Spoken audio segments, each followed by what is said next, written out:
గురుగారు, మరి ప్రపంచానికి ఐశ్వర్యాన్ని ఇచ్చే లక్ష్మీదేవి ఆ బురదలో ఉన్నటువంటి తామర పువ్వులో రెండు పక్కల ఏనుగుతూ ఉంటుంది. ఎందుకండి? ఆవిడ వైకుంఠంలో ఉండొచ్చు కదా, అందరి దగ్గర ఉండొచ్చు కదా, ఎందుకు బురదలోనే ఉంటుంది అంటే బాగా గుర్తుపెట్టుకోండి.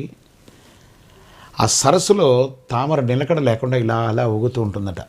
ఆ నీటి ప్రవాహానికి మూవ్ అవుతూ ఉంటుందట. ఈ క్షణం మీ దగ్గర ఉన్నటువంటి ఒక రూపాయో 500 1000 ఆ నోటు మీ అవసరానికి వస్తే ఏదైనా కొనాలనుకుంటే అది ఇంకొకటి చేతికి వెళ్ళిపోతుంది. ఆ లక్ష్మికి స్థిర నివాసం లేదు. ఆ రెండు ఏనుగుల యొక్క అర్థం ఏంటి? అర్ధబలం, గజబలం, భుజబలం అంతా నాకు ఉంది అని విర్రవీగేవాడు అందరూ కూడాను. బిడ్డ, నీ దగ్గర ఒక రూపాయి లేకపోతే అవన్నీ వీకర్ అని చెప్పి తెలిసిపోతుందట. అందుకే తన బలాన్ని, ఐశ్వర్యాన్ని తనతో పాటు మూవ్ చేస్తూ ఉంటుందట. మనిషి దగ్గర ఎప్పుడైతే బలం ఉంటే సాధిస్తాడనుకోవడం కాదు, ఆర్థిక